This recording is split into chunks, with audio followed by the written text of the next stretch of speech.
Merci de suivre Sans Frontières TV. Voici le communiqué du Conseil des ministres qui s'est tenu ce mercredi 6 mai 2026 sous la présidence de son Excellence M. Bassirou Diomaye Diakhar Faye, qui a axé sa communication sur les points suivants. D'abord, le suivi des doléances des centrales syndicales. Au début de sa communication, le président de la République a annoncé avoir reçu le 27 avril 2026 le rapport 2025 sur l'état du dialogue social et le 1er mai 2026, en présence des membres du gouvernement, les cahiers de doléances des centrales syndicales.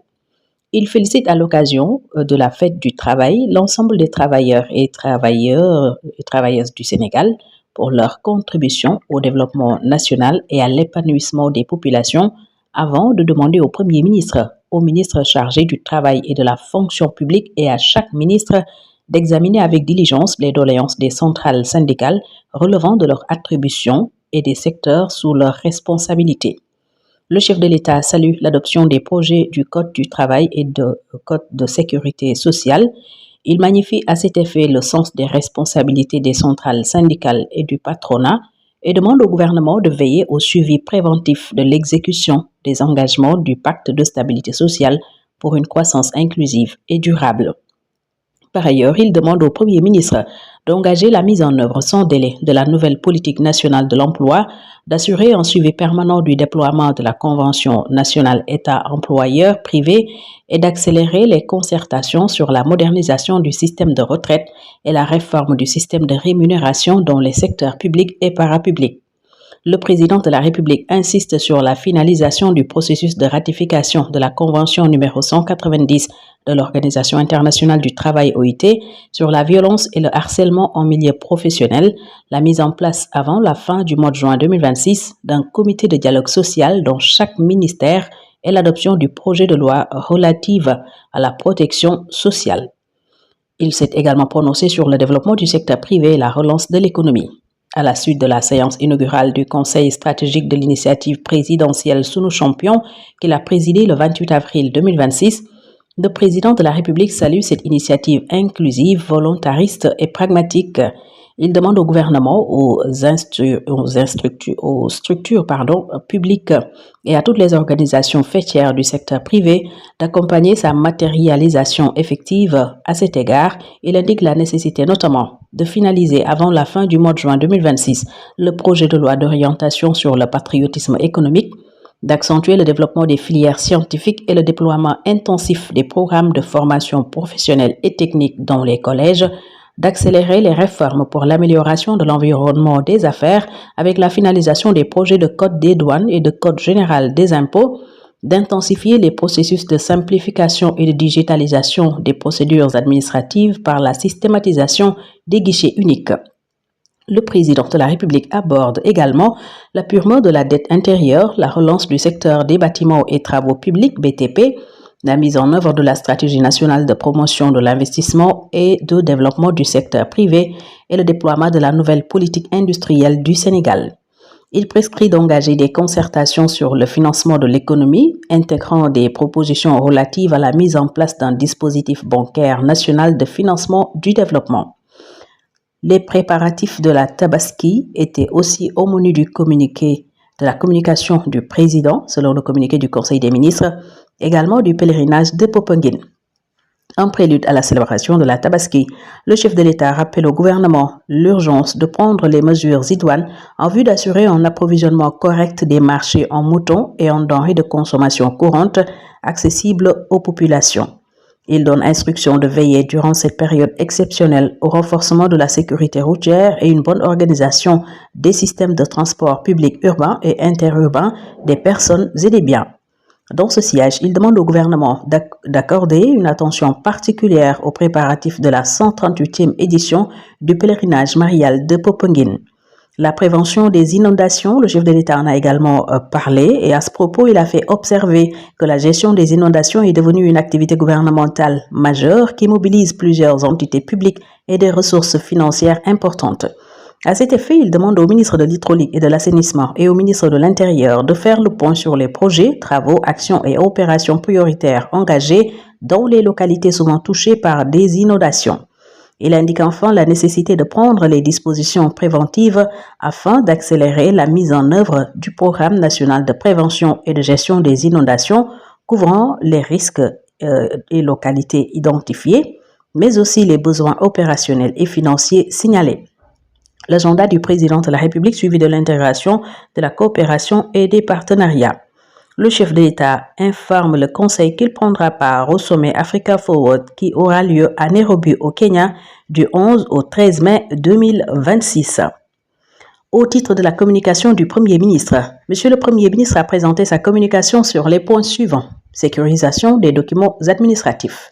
Considérant les documents authentiques comme le premier baromètre de la crédibilité des procédures étatiques, le Premier ministre a engagé le chantier stratégique dédié à la sécurisation de l'ensemble des documents officiels de l'État.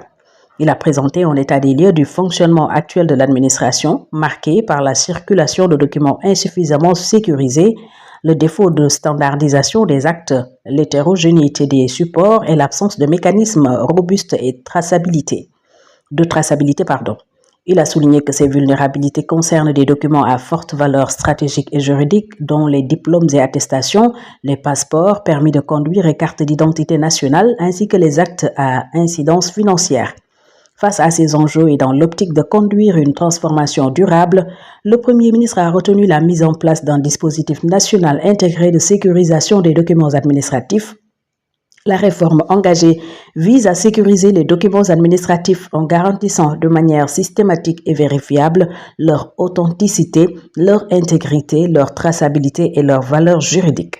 Elle repose sur la définition de standards nationaux de sécurité documentaire, la mise en place de chaînes de production sécurisées, l'intégration de dispositifs physiques et numériques de protection, la sécurisation des données et des processus de personnalisation, ainsi que la mise en place de systèmes de vérification accessibles et fiables. Le contexte géopolitique et doctrine de réponse énergétique du gouvernement s'est également invité dans la communication du Premier ministre qui a abordé la situation géopolitique au Moyen-Orient caractérisée par une instabilité structurelle profonde entraînant une flambée de cours du baril dans les marchés pétroliers internationaux. Les effets pour le Sénégal, pays importateur net d'hydrocarbures, sont directs, cumulatifs et multidimensionnels, notamment la détérioration de la balance commerciale avec une pression sur les finances publiques, le renchérissement des coûts de production dans les secteurs structurants de l'économie nationale et le risque de transmission inflationniste au prix à la consommation. Face à cette situation, le gouvernement a privilégié une réponse fondée sur l'accélération de la valorisation de ses ressources gazières nationales, la maîtrise de la demande énergétique, la diversification compétitive du mix énergétique et la protection ciblée des secteurs vulnérables. Dans ce cadre, il a demandé le déploiement accéléré d'une politique de sobriété énergétique, l'accélération de la transition vers les énergies renouvelables, la mise en place d'un bouclier énergétique ciblé en faveur des secteurs stratégiques et du pouvoir d'achat, le renforcement de la veille géopolitique et de la diversification des approvisionnements et la révision du régime fiscal.